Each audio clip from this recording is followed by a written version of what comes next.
I wouldn't like to see him against Haaland. Martinez against Haaland. You need Tom Maguire back for that. Pick Martinez up and run with him. It'd be like, see a dad after school. He'd score, then throw him in the net. Running down the road like with a little... that's what it'd be like. I take it back, everyone. He's got a point. Man, I loved Manchester United growing up and watching these players that I'm now looking at through a very different lens. I'm not going to come here with a big slagger match, right? Just shouting and pointing the finger at what Butt and Scholes have said about Martinez. But I will peel back one layer and show how stupid those comments are. And I will also pull up 3 points that I want to say that make it so confusing as to why they specifically are saying these sorts of things. If you've missed it, you saw it in the intro. It's just a clip from the latest, the good, the bad, and the ugly podcast. All right? If you've missed it, I'll play it back again for you here. On a young kid, but I wouldn't like to see him against Haaland. Martinez against Haaland. You need Tom Maguire back for that. Pick Martinez up and run with him. It'd be like, see a dad after school. He'd score, then throw him in the net. Running down the road like with a little... that's what it'd be like. I take it back, everyone. Right, lovely, top quality content. So, number one, let's just quickly pick that apart because it's really not difficult, and that's what I mean. It just makes them look stupid. Let's have a look at the times where Haaland has played Martinez, and by the looks of it, they're basing their entire opinion on that from this game here. The first time that Haaland played Martinez, that's when we got spanked. Haaland scored a hat-trick. It was grim, that game. Great performance from Haaland. What about the other times where Haaland has played United when Martinez has played? Right. So, first game here. Let's have a quick look. Martinez came off the bench in this game in what? The 90th minute? Doesn't even really count, I suppose. We'd ignore that one. How about these ones? How about the FA Cup final, where Martinez put Haaland in his pocket? Or when we went to the Etihad and Martinez... Well, I'm trying to look at where Haaland scored in that game. He didn't score in that FA Cup final, didn't score in this game either, and Martinez came up with a match-winning assist. Haaland scored once whilst playing United when Martinez has played. So this idea is just going to put him in his back pocket soon. Ha ha ha ha. It's just...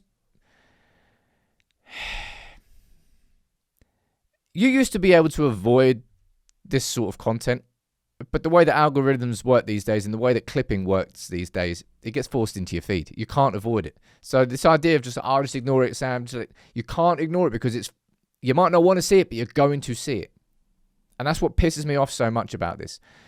But the first reason it's just so ridiculous what they're saying is, as I showed you there, Haaland scored, he had a great game. He did.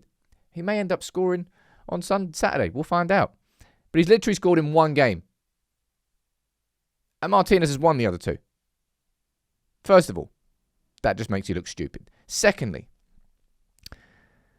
and this is where it pisses me off. Paul Scholes and Nicky Butt, they came through, it's not just because they came through United's academy, but they've been in the fabric of the football club and they've been there on the inside and they know full well there's a Manchester United player, you're either hated or adored.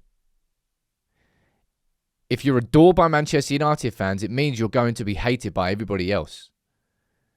So you have to you have to stand together, you have to support each other against that barrage.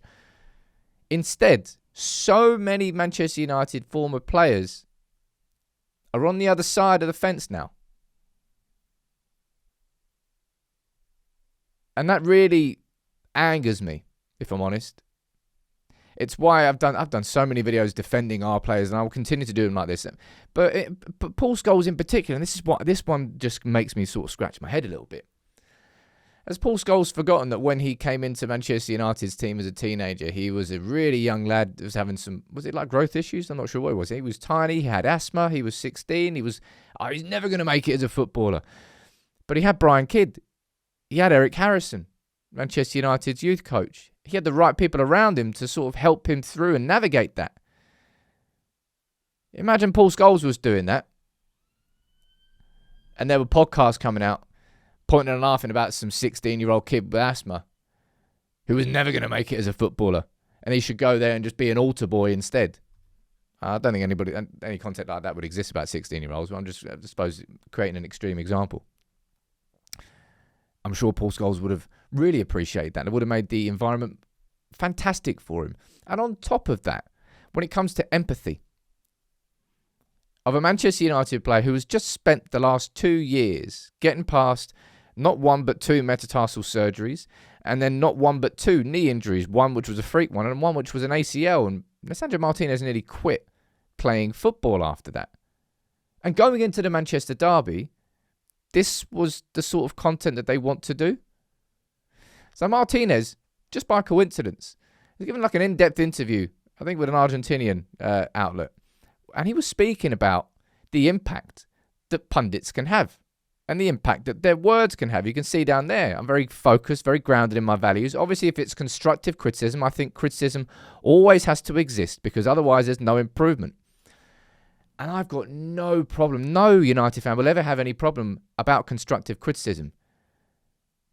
But that wasn't constructive criticism from Butt and Scholes. It was point and laugh material, which is very easily unpacked by simply looking at the games that Haaland has played against Martinez. And Martinez actually got a pretty damn decent record against Haaland. And it just annoys me, man. It used to be United just against the world. And the only way that it would ever work is if every single member, every single player, just everybody connected as one. And then fought off the barrage that's coming against them. This is the sort of shit I expect to hear from Jermaine Pennant, Kieran Dyer, Jamie Carragher. Low blows. Rivals trying to rib one of our players and maybe destabilise him ahead of the dump. That's exactly what I would expect. But it's not them. It's Nicky Butt and it's Paul Scholes. Two players who have been on the inside and have seen it all and have suffered that same sort of hate. Maybe not the same level of it because you can't really get away from it these days. But it's just frustrating how many times we have to have this conversation. And probably will in the future. Because there is a difference between criticism and just saying outlandish shit. Just for the sake of it. To get attention. Man, United's former players, man. Legends of the game. Everything since. Grim.